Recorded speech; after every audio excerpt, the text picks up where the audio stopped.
İctimai taratqularda keng tarqalgan video uçurlarga qaraganda 5-ayning 27 kuni Yunnan Tunxay noyasidagi Najiyang masjidi Xitoy doiralari tarafidan cheklash oldida yerlik tungan musulmonlarning kuchli qarshilig'iga uchragan.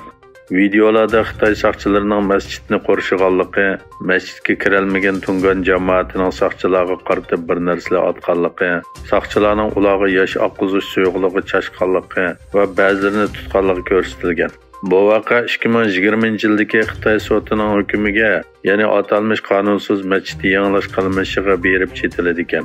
Xalqaro matbuotlarda bu vaqtda chiqqan xabarlarda Xitoy hukumatining islomni haqoratlab, Uyg'ur musulmonlarga zulm silib kelayotganligi, 2020 yildagi dokladda minglagan Uyg'ur masjidining cheqilganligi haqida ma'lumot berilganligi ko'rsatib o'tilgan. Bu qitim Yunnandagi Tunganlar masjidining munar qubbalarining cheqilishi Xitoyning oldi bilan Uyg'ur diyorida Andin, Ningxia, Gansu, Qinghai qatorliq Tunganlar to'plashib o'ltiraqlashgan joylarda masjidlarni cheqish islomni xitoylashtirish harakatining Xitoyning eng janubidagi Yunnan o'lkasiga qadar kengayganligini ko'rsatib bermoqda ekan. Xitoy prezidenti Xi Jinping Erdo'g'anning qayta raislik saylanganligini tabrikladi va Turkiya bilan Xitoyning ikki cho'ng davlat bo'lish sifati bilan keng o'rtaq manfaatga ega ekanligini bayon qildi. Xitoy Tashqi ishlar ministrligining bayonotiga qaraganda, Xi Jinping prezident Erdo'g'anga qilgan tabrik so'zida Turkiya bilan Xitoyning taraqqiy qilayotgan ikki cho'ng davlat va yangidan gulinayotgan bozor bo'lish sifati bilan keng o'rtaq manfaatga ega ekanligini o'tirg'a qo'ygan. Xitoy Savdo ministri Wang Wintao Yaponiyani yerim o'tkazgich eksportini kontrol qilishni to'xtatishga chaqirdi va bu jazoning xalqaro iqtisodiy va savdo qoidasiga og'ir xiloflik qilganligini aytdi. Yegilishicha, Xitoy Savdo ministri 26 may Twitterda o'tkazilgan Osiyo Tinch okean iqtisodiy hamkorlik yig'inida Yaponiyaning savdo ministri Yasutoshi Nishimura bilan ko'rishganda eksport cheklamasiga qarshi noroziligini bildirgan.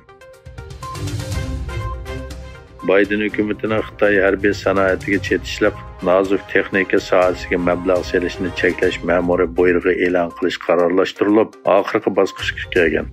Amerikadagi Axios torining oshkorlashicha, Oqsaroy ma'muriy buyrug'ining konkret qachon e'lon qilinganligi haqida uchur berishni rad qilgan bo'lsa-mu, lekin voqeadan xabardor zotlar ma'muriy buyrug'ining oxirgi nusxasini ishlayotganligi, uning bu yil yoz oylarining oxirlarida e'lon qilinganligini bildirgan.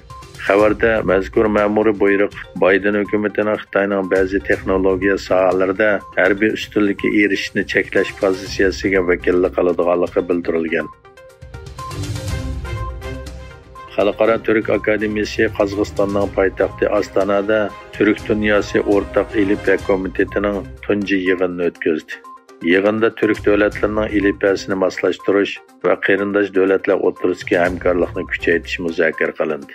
Ma'lum bo'lishicha, Türk Akademiyasining raisi, Qozog'istonning muavin tashqi ishlar ministri, Turkiya Cumhuriyeti Atatürk Madaniyat, Til va tarix oliy organining raisi, Turkiya Til komitetining boshlig'i, shundaqla davlat arboblari va olimlar yig'iniga qatnashgan. Xabar qilinishicha, Shimoliy Koreya 31-maydan 11-iyungacha qo'yib berishni planlagan tunji harbiy jasus sun'iy hamrohi planini Yaponiyaga uqtirgan. Yaponiya Kyoto agentligining xabariga qaraganda, Shimoliy Koreya Yaponiya hukumatiga harbiy jasuslik sun'iy hamroh qo'yib berilgandan keyin tushib ketishi mumkin bo'lgan dengizda uch xatarlik rayon shakllantirganligini uqtirgan.